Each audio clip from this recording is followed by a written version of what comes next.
Hello dear students, welcome to the class, welcome to this session of ICT Virtual Classroom. Dear students, मेरा नाम है Rajesh Chamola, teacher physics ICT Virtual Classroom Dehradun से। And इस session में हम लोग बात करने वाले हैं क्लास 11th की फिजिक्स के ऊपर।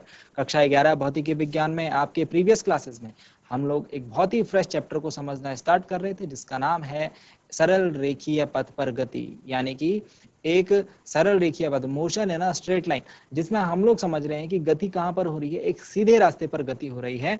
यानी कि ऑब्जेक्ट या तो आगे और पीछे आ सकता है एक सीधी रेखा में, या फिर ऊपर नीचे जा सकता है। ठीक है, अगर ऑब्जेक्ट ऊपर वाला सीधा रास्ता पकड़ रखा है उसने, तो ऊपर से वो नीचे ऊपर गति कर सकता है, और सामने की तरफ जा रहा है तो आगे से पीछे की तरफ, बस इसी एक रास्ते में वो गति कर सकता है, एक लाइन में गति कर सकता है। यानी कि यहाँ पर वक्राकार गति नहीं हो सकती है। ठीक है, और गति का जो हमारा पैटर्न है वो यहाँ पर फिक्स रहेगा कि एक सरल रेखा में गति हो रही है। सो हम लोग इसमें कुछ पॉइंट्स के ऊपर बात कर रहे थे। लास्ट क्लास में मैंने आपको गति का मतलब समझाया था, और इसके साथ ही फ्रेम ऑफ रेफरेंस पर भी हमने चर्चा की थी। आज की क्लास में हम लोग बहुत ही इंपॉर्टेंट जो आपके बेसिक टॉपिक्स होते हैं मोशन के, उनके ऊपर कवर अप आज की डेट में करने जा रहे हैं, जिसमें हम पथ लंबाई को सीखेंगे, यानी दूरी, विस्थापन, और इनके बीच में क्या अंतर होता है, इन राशियों का क्या डिफरेंशिएट है इन राशियों के बीच में, उसके बारे में चर्चा करेंगे। और साथ ही साथ हम एक बहुत ही महत्वपूर्ण राशि, गति की बहुत ही महत्वपूर्ण राशि चाल के बारे में, यानी स्पीड के बारे में भी आज की क्लास में चर्चा करेंगे। सो आई होप डियर स्टूडेंट्स आप सबके सब फिट, फाइन और हेल्दी होंगे, बिल्कुल रेडी होंगे क्लास के लिए। चलिए चलते हैं स्मार्ट बोर्ड की स्क्रीन की तरफ, और अपना ध्यान बनाकर रखिए अपनी रिस्पेक्टिव स्क्रीन पर। तो चलिए, कल की क्लास में हमने जो बातें की थी एक बार रिवाइज करवा देते हैं। बहुत ज्यादा इंपॉर्टेंट हमने कुछ डिस्कस नहीं किया था, टर्मिनोलॉजी को हम समझ रहे थे, जिसमें हमने reference point and reference point यानी कि संदर्भ बिंदु, एंड इसके अलावा फ्रेम ऑफ रेफरेंस यानी कि निर्देश तंत्र के बारे में पढ़ाई की थी। निर्देश तंत्र और संदर्भ बिंदु के बारे में बात की थी, है ना। निर्देश तंत्र के लिए हमने क्या बोला था कि अगर हमको किसी ऑब्जेक्ट को डिटरमाइन करना है, तो एक ऐसा तंत्र है,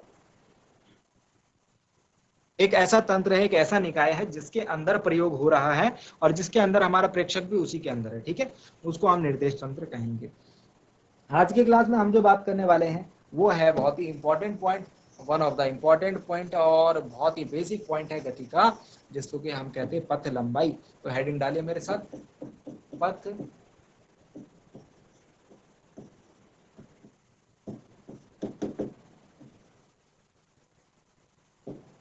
पथ लंबाई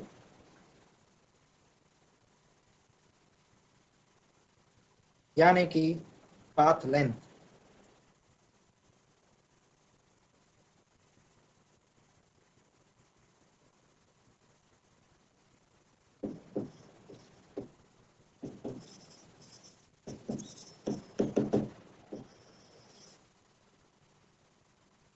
डियर स्टूडेंट्स, अभी हमने जो अपनी पिछली बार जो बात की थी अपनी क्लास में, हमने वहां पर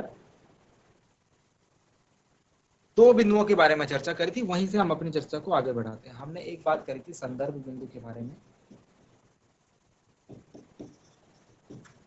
और इससे रिलेटेड हमने बोला था ओरिजिन, मूल बिंदु भी इसे हम कह सकते हैं। मतलब ये वो बिंदु है जहां से गति को हम डिटरमाइन करना स्टार्ट कर रहे हैं। ठीक है, तो मूल बिंदु है। ठीक, अब मूल बिंदु के लिए सपोज हम एक यहां पर एक सरल रेखीय पथ ड्रॉ करते हैं।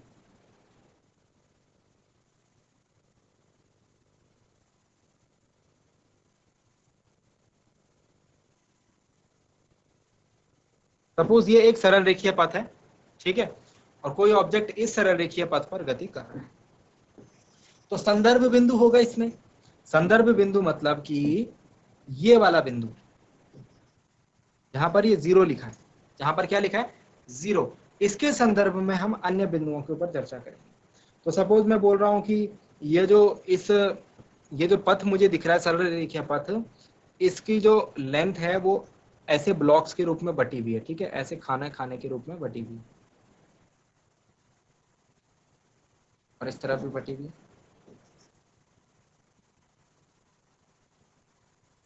ठीक है। अगर हम बोलते हैं कि कोई ऑब्जेक्ट जो है वो अलग अलग समय पर, पहले वो जब समय हम शुरू करना, जब हमने समय को नापना स्टार्ट किया तो वो ओ पर था, यानी कि संदर्भ बिंदु मूल बिंदु पर था। उसके बाद वो अलग अलग समय पर जो उसकी स्थिति आई वो आई इन तीन बिंदुओं पर, अलग अलग समय के साथ वो पी बिंदु, क्यू बिंदु, आर बिंदु पर पहुंचा। ठीक है, जरा ध्यान से समझना इस बात को। शुरुआत उसने कहां से करी? ओ से, क्योंकि संदर्भ बिंदु वही है हमारा।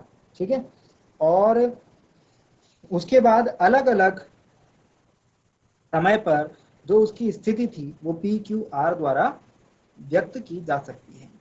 ठीक है, अब यहां पर जरा ध्यान दीजिए कि उसकी जो पहली दूरी थी, यानी जब वो पी पर गया, सपोज ये जो बीच का गैप है इसको मैं मेंशन करता हूं कि ये 10-10 किलोमीटर का है, 10, 20, 30, 40, 50, 60 और 70। तो ये तो एक तरफ की दूरी होगी, दूसरी तरफ की क्या होगी? तो मूल बिंदु है, मूल बिंदु के एक तरफ धनात्मक तो दूसरी तरफ क्या होता है? ऋणात्मक, है ना? ये बात सीखी हमने। n-50।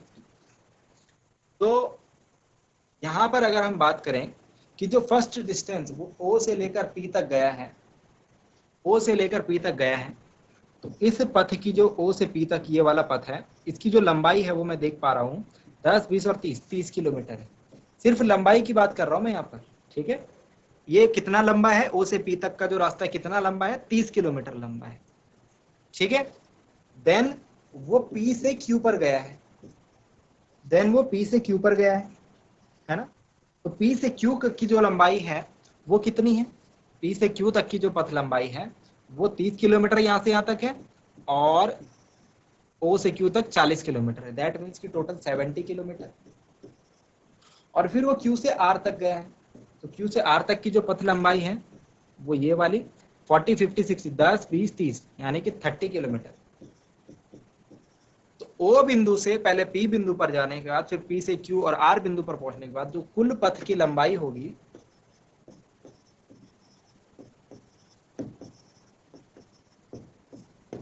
वो होगी 30 plus 70 plus 30, that means 130 kilometre. और इसको ही हम दूरी के नाम से भी जानते हैं, इसको ही हम दूरी के नाम से भी जानते हैं। इतनी बात तो सिंपल है, इसमें कोई दिक्कत कोई समस्या आई डोंट थिंक कि हमें होगी। पथ लंबाई मतलब जितनी भी पथ पर जो जितनी भी दूरी, यानी जितना भी पथ कार ने या फिर किसी व्यक्ति ने या फिर किसी वस्तु ने तय किया है, उसकी टोटल लेंथ, टोटल लंबाई को हम पथ लंबाई कहेंगे, कुल पथ लंबाई, जो कि 130 किलोमीटर यहाँ पर निकल करके आ रही है। ठीक है, बात समझ में आ गई? Okay, good. अब नेक्स्ट पॉइंट यहाँ पर है, एक और नेक्स्ट पॉइंट हमारे पास आता है, इसको मैं यहाँ नीचे पर नोट डाउन करता हूँ। यह है विस्थापन।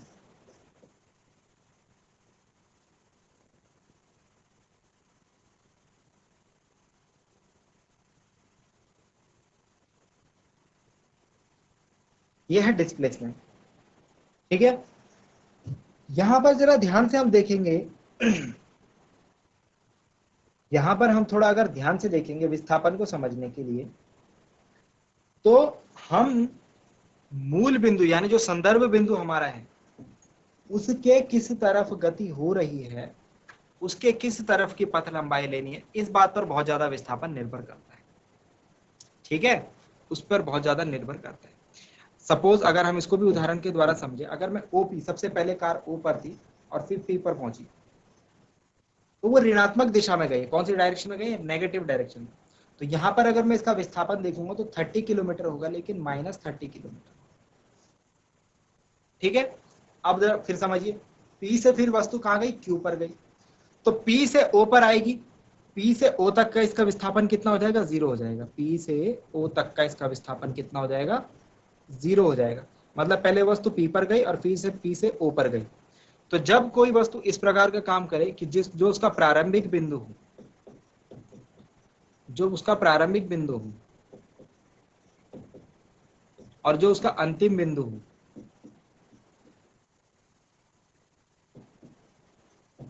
वो सेम हो, मतलब शुरुआत कहां से करी, ओ से, वापस लौटकर कहां पे आ गया, ओ पर, तो उस दशा में जो विस्थापन होगा वो शून्य होगा। हालांकि विस्थापन को निकालने के लिए आप क्या कर सकते हो, जो अंतिम बिंदु है उसमें से प्रारंभिक बिंदु को आप माइनस कर दो, अंतिम बिंदु माइनस प्रारंभिक बिंदु। ठीक है, तो अब वस्तु कहां पर है, अब वस्तु है P से Q पर गई, तो अंतिम बिंदु कौन हो गया, 40 किलोमीटर। अंतिम बिंदु कौन सा हो गया, 40 किलोमीटर। ठीक है ना, और यहां पर 40 किलोमीटर हमारा लास्ट जो पॉइंट है, O से Q तक की दूरी है 40 किलोमीटर। ठीक है, अब जरा ध्यान दीजिए कि वस्तु को पहले O से P तक गई, ये वस्तु O से P तक गई, फिर Q इस तरफ है, तो Q तक जाने के लिए वस्तु को P से O पर आना पड़ेगा। क्यों, क्योंकि सरल रेखीय पथ है, एक ही रेखा में गति कर सकती है ना, तो Q तक जाने के लिए पहले उसे O तक आना पड़ेगा, मतलब विस्थापन कितना हो गया, 0 हो गया यहाँ पर विस्थापन, है ना। जब वस्तु O से P पर गई और P से Q पर जाने के लिए वापस O पर आई, तो यहाँ पर विस्थापन कितना हो गया, 0 हो गया। अब यहां से Q तक जाएगी, तो प्रारंभिक बिंदु कौन सा हो गया और अंतिम बिंदु कौन सा हो गया, ये। तो इस O और Q के बीच की जो मुझे दूरी दिख रही है वो दिख रही है 40 किलोमीटर। समझ में आ गई बात, O और Q के बीच की मुझे जो लंबाई दिख रही है वो दिख रही है 40 किलोमीटर। ठीक, नेक्स्ट अगर थर्ड केस में लू, Q से लेकर R तक, तो Q से लेकर R तक जो विस्थापन होगा वो एक ही दिशा में, Q से उसको सीधे सामने जाना पड़ेगा, है ना, Q से R तक, तो 10 20 30 30 किलोमीटर का विस्थापन। आई बात समझ में। इस कंडीशन को, इस बात को अगर हम लोग समझने की कोशिश करें, इस बात को अगर हम लोग समझने की कोशिश करें, तो इसे हम इस तरीके से नोट डाउन कर सकते हैं, इसे मैं यहां पर साइड में आपको लिख करके बताता हूं।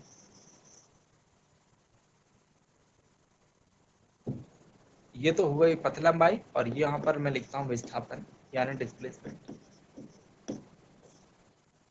ठीक, ओपी के लिए पथ लंबाई कितनी थी, -30, लेकिन विस्थापन कितना है, -30। सॉरी, लंबाई, पथ लंबाई थी 30 किलोमीटर, लेकिन विस्थापन है -30। पीक्यू के लिए जो दूरी है वो है 70 किलोमीटर, लेकिन विस्थापन है 40 किलोमीटर। और क्यू आर के लिए जो दूरी है वो 30 किलोमीटर है और विस्थापन भी 30 किलोमीटर। ठीक है, आपने देखा कि बीच में एक बार विस्थापन की वैल्यू शून्य भी आई थी, कब, जब वस्तु O से P तक गई और P से वापस O पर आ गई, तो इस केस में विस्थापन क्या हो गया था, शून्य हो गया था। यहां से हमें 3 4 बातें पता लग रही हैं। जो पथ लंबाई होगी वो हमेशा सदैव धनात्मक उसकी वैल्यू होगी, क्या होगी, धनात्मक वैल्यू होगी, लेकिन विस्थापन की वैल्यू ऋणात्मक भी हो सकती है। पथ लंबाई कभी शून्य नहीं हो सकती, जबकि विस्थापन शून्य भी हो सकता है। आई बात समझ में। तो विस्थापन जो है वो दिशा पर निर्भर करेगा, किस दिशा में वस्तु ने गति करी है। पथ लंबाई के लिए दिशा कोई मायने नहीं रखती, हमको सिर्फ ये देखना है कि वस्तु कितनी लंबाई, उसने कितनी दूरी तय करी, और उसको हम ऐड करते जाएंगे, वो पथ लंबाई हो जाएगी। ठीक है ना, विस्थापन के लिए हम दिशा को मायने रखेंगे, दिशा को भी हम लोग ध्यान रखेंगे कि किस दिशा में वस्तु गति कर रही है। अदरवाइज अगर पथ लंबाई की बात करें, दूरी की बात करें, तो उसमें हम दिशा को कंसिडर नहीं करते। आई होप आपको बात समझ में आई होगी। तो चलिए फटाफट से इनके बारे में बातें लिखते हैं, जो बातें हमने अभी करी उनको हम करते नोट डाउन। चलिए,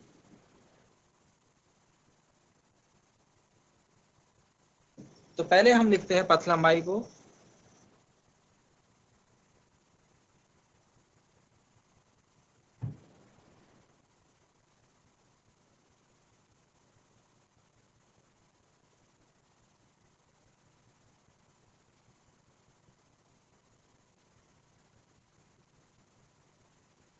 सरल रेखीय पथ पर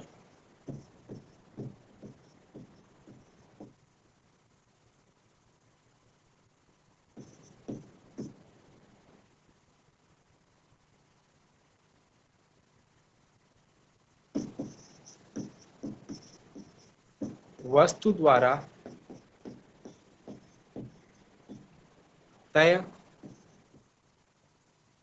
पथ की कुल लंबाई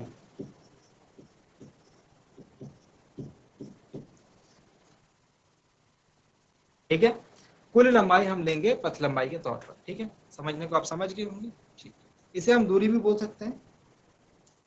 ओके,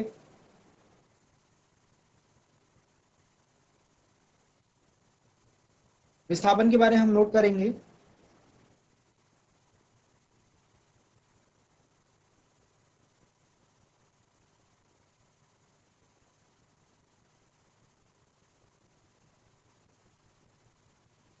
प्रारंभिक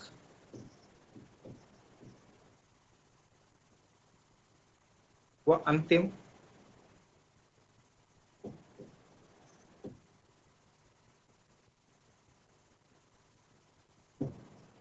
बिंदु के बीच की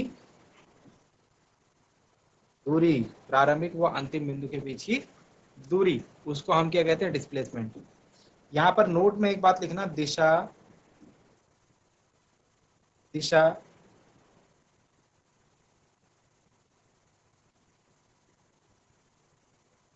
पर निर्भर करता है, दिशा पर निर्भर करता है। ठीक है, और एक और पॉइंट लिखेंगे इसमें, अनदर इंपॉर्टेंट पॉइंट,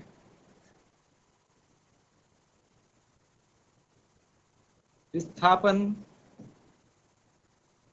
का मान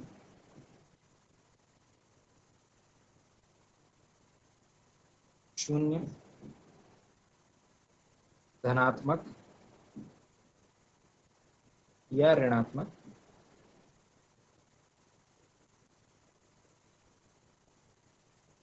हो सकता,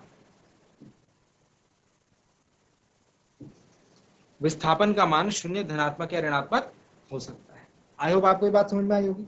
ठीक है, अब हम जो है गति के बारे में चर्चा करेंगे। ठीक है, और हम दो प्रकार की गतियों के बारे में चर्चा करेंगे, एक समान गति और असमान गति। ठीक है, एक समान गति और असमान गति के बारे में हम लोग चर्चा अब करेंगे। तो नेक्स्ट पॉइंट डालेंगे, एक समान गति। ये टर्मिनोलॉजी चल रही है आपकी, हम चीजों को सीख रहे हैं। ठीक है,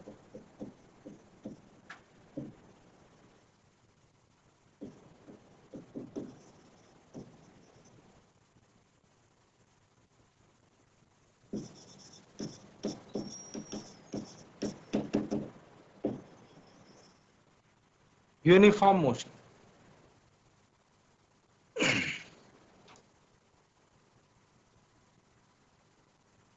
यूनिफॉर्म मोशन में देखिए, आपको एक कंडीशन में दिखा करके फिर बात करते हैं। सपोज हम लोग किसी कार के लिए समय और दूरी को डिनोट कर रहे हैं, समय के साथ हमने दूरी को डिनोट किया।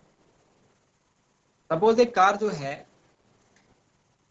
शून्य समय पर उसने शून्य दूरी तय की, जैसे ही टाइम हुआ 1 मिनट या 1 सेकंड की बात कर लेते हैं, 1 सेकंड, तो कार ने 1 मीटर की दूरी तय कर। समय हुआ 2 सेकंड, कार ने 2 मीटर की दूरी तय की।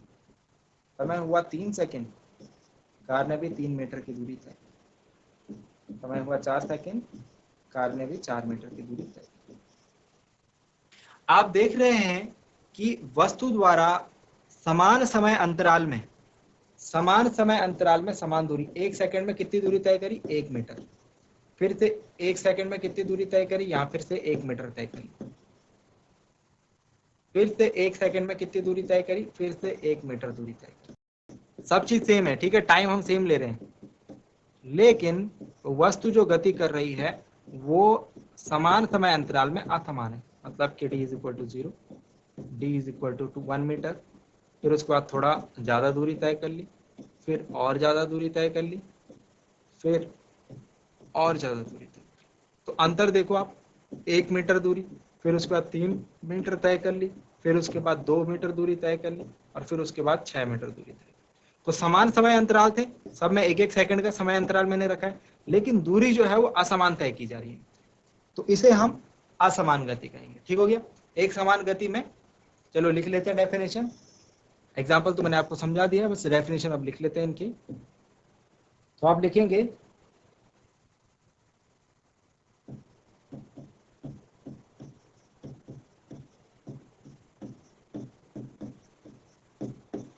यदि कोई वस्तु समान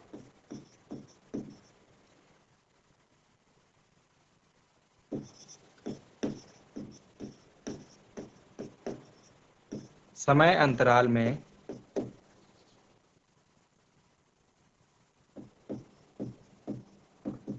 समान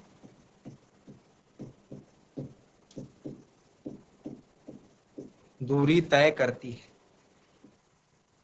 यदि कोई वस्तु समान समय अंतराल में समान दूरी तय करती है तो उस वस्तु की गति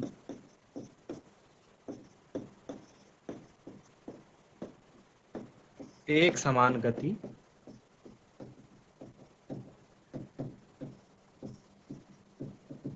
कहलाती है। ठीक है, ये बात है। नेक्स्ट आप लिखेंगे असमान गति।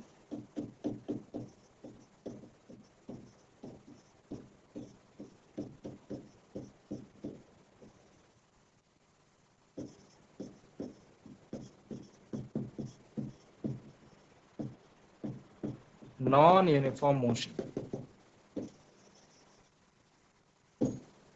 नॉन यूनिफॉर्म मोशन में आप लिखेंगे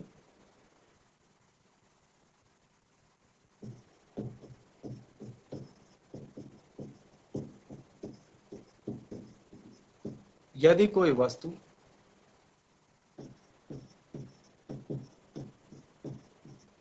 समान समय अंतराल में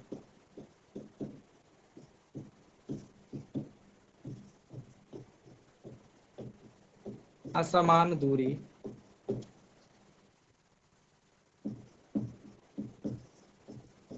तय करती है तो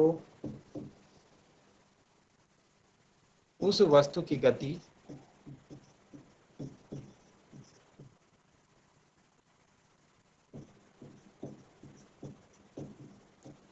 असमान गति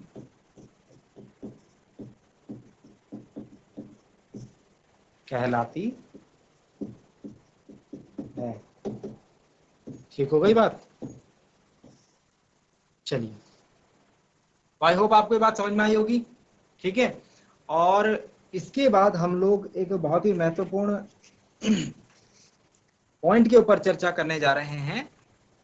नेक्स्ट क्लास में हम इसको चर्चा करेंगे। हेडिंग अभी पुटअप कर लेते हैं। हम लोग चाल के बारे में चर्चा करेंगे, यानी स्पीड के बारे में चर्चा करेंगे। और स्पीड भी 3 टाइप की।